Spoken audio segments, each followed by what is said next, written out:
নমস্কাৰ মৰমৰ ছাত্ৰ ছাত্ৰীসকল তোমালোক আটাইকে মোৰ লাৰ্ণ উইথ কৰবি চেনেলটোলৈ স্বাগতম। আজি মই লৈ আহিছোঁ অসম জাতীয় বিদ্যালয়ৰ সপ্তম মানৰ অসমীয়া বিষয়টো। তোমালোকৰ অসমীয়া পুথিখনৰ জোনাকীৰ জন্ম কাহিনী এই পাঠটিৰ আজি অলপ পাঠৰ আলোচনা আগবঢ়াওঁ আৰু ইয়াৰ যিখিনি অনুশীলনী প্ৰশ্ন উত্তৰ সেইখিনি আগবঢ়াম। জোনাকীৰ জন্ম কাহিনী। জোনাকী মানে হৈছে এখন আলোচনী। এই পাঠটিত কি কৈছে, এই জোনাকী আলোচনীখনৰ কেনেকৈনো জন্ম হৈছে তাৰ ইতিবৃত্তি কৈছে যে অসমত উচ্চ শিক্ষাৰ বাবে প্ৰথমখন কলেজ প্ৰতিষ্ঠা হৈছিল 1901 চনত আৰু সেই কলেজখনেই আছিল কটন কলেজ। তাৰ পূৰ্বতে অসমৰ যিসমূহ ছাত্ৰ ছাত্ৰীয়ে উচ্চ শিক্ষা ল'ব বিচাৰিছিল তেওঁলোকে পঢ়িবৰ বাবে কলিকতালৈ গৈছিল আৰু সেইসকলৰ ভিতৰতে আছিল লক্ষেশ্বৰ শৰ্মা, হেমচন্দ্ৰ গোস্বামী, কনকলাল বৰুৱা, কৃষ্ণকুমাৰ বৰুৱা, চন্দ্ৰকমল বেজবৰুৱা, চন্দ্ৰকুমাৰ আগৰৱালা, লক্ষ্মীনাথ বেজবৰুৱা, বেণুধৰ ৰাজখোৱা, পদ্মনাথ গোহাঁই বৰুৱা আৰু ৰজনীকান্ত বৰদলৈ। এনেকৈ তেওঁলোকে কলিকতালৈ পঢ়িবলৈ গৈছিল। এই ছাত্ৰসকলৰ মনত দেশ মাতৃৰ প্ৰতি অসীম শ্ৰদ্ধা আছিল, অসীম প্ৰেম আছিল। সেয়ে তেওঁলোকে নিজৰ দেশৰ কাৰণে কিবা কৰিব খুজিছিল। কিদৰেনো নিজৰ ভাষা, সংস্কৃতি, সাহিত্যক আগবঢ়াই নিব পাৰি, নিজৰ ভাষাত সাহিত্য সৃষ্টি কৰিব পাৰি, নানান গধুৰ কথাৰ আলোচনা কৰিছিল। আৰু কলিকতাত পঢ়ি থকা সকলো অসমীয়া ছাত্ৰই মিলি অসমীয়া ভাষা উন্নতি সাধিনী সভা নামে এটি অনুষ্ঠানৰ জন্ম দিছিল। এই অনুষ্ঠানটিৰ উদ্দেশ্য হ'ল কলিকতাত এটা অসমীয়া পুথিৰ পুথিভঁৰাল গঢ় দিয়া, কলিকতাত নাটকৰ অভিনয় কৰা ইত্যাদি ইত্যাদি। তেওঁলোকে কলিকতাৰ পৰাই জোনাকী নামেৰে এখন আলোচনীও প্ৰকাশ কৰিছিল।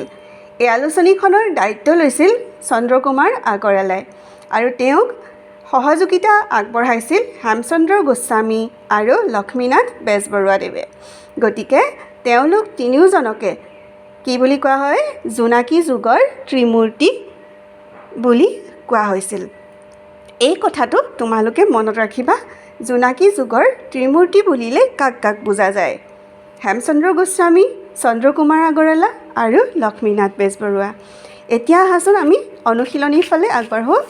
অনুশীলনীৰ প্ৰথমটো প্ৰশ্ন আছে, কটন কলেজ কোন চনত স্থাপন কৰা হৈছিল? ইয়াৰ উত্তৰত লিখিবা, কটন কলেজ 1901 চনত স্থাপন হৈছিল। অনুশীলনীৰ খ প্ৰশ্নটোত আছে, কলিকতালৈ পঢ়িবলৈ যোৱা ছাত্ৰসকল থকা মেজকেইটা ক'ত ক'ত আছিল? ইয়াৰ উত্তৰটো হ'ব, মেজকেইটা 30 নং মুছলমান পাৰা লেন, 50 আৰু 62 নং সীতাৰাম ঘোষ ষ্ট্ৰীট, 67 নং মিৰ্জাপুৰ ষ্ট্ৰীট, 107 নং আৰ্মহাৰ্ষ্ট ষ্ট্ৰীট, মিৰ্জাপুৰ টেংক লেন আদিত আছিল। গ অসম সাহিত্য সভাৰ প্ৰথম সভাপতি কোন আছিল? ইয়াৰ উত্তৰটো হ'ব, অসম সাহিত্য সভাৰ প্ৰথম সভাপতি হ'ল পদ্মনাথ গোহাঁই বৰুৱা। ঘ অসমীয়া ভাষা উন্নতি সাধিনী সভা ক'ত আৰু কোন চনত অসমীয়া ছাত্ৰসকলে স্থাপন কৰিছিল? ইয়াক চমুকৈ কি নাম দিয়া হৈছিল? ইয়াৰ উত্তৰটো হ'ব, 67 নং মিৰ্জাপুৰ ষ্ট্ৰীটৰ মেচত বহা টি পাৰ্টিত 1888 চনৰ 25 আগষ্টত ছাত্ৰসকলে অসমীয়া ভাষা উন্নতি সাধিনী সভা স্থাপন কৰিছিল।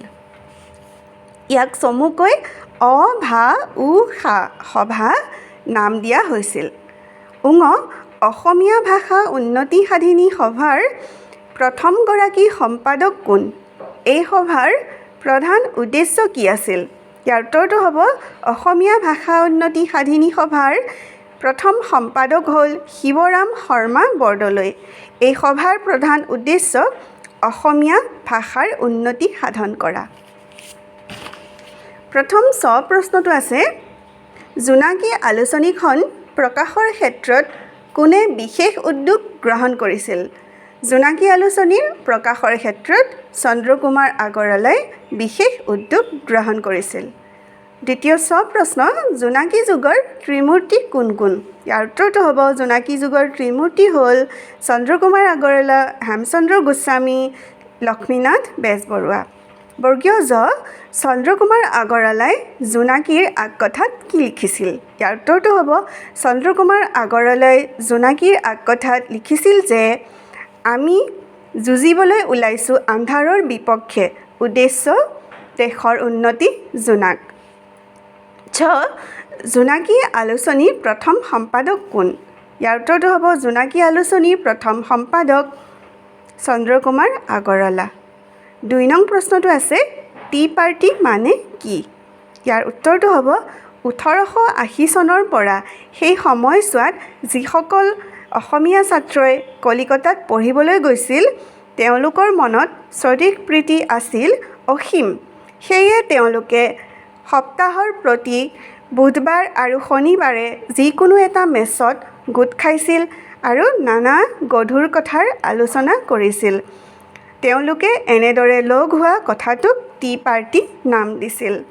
মৰমৰ ছাত্ৰ ছাত্ৰীসকল, ইয়াৰ পাছৰ যিখিনি প্ৰশ্ন দিয়া আছে সেই প্ৰশ্নখিনি মই অহা কালাংশত তোমালোকৰ বাবে আগবঢ়াম। আজিলৈ আৰু ভিডিঅ'টো দীঘলীয়া নকৰোঁ। তোমালোকে ইচ্ছা কৰিলে এই প্ৰশ্ন উত্তৰখিনি স্ক্ৰীনশ্বট লৈ ল'ব পাৰিবা আৰু তোমালোকৰ ঘৰুৱা বহীখনত লিখি ল'ব পাৰিবা। আৰু এটা কথা, তোমালোকে পাঠটো কেইবাবাৰো পঢ়ি ল'বা, তাৰ পাছত প্ৰশ্ন উত্তৰ লিখিবা। তেন্তে আজিলৈ আহিছোঁ। Thank U.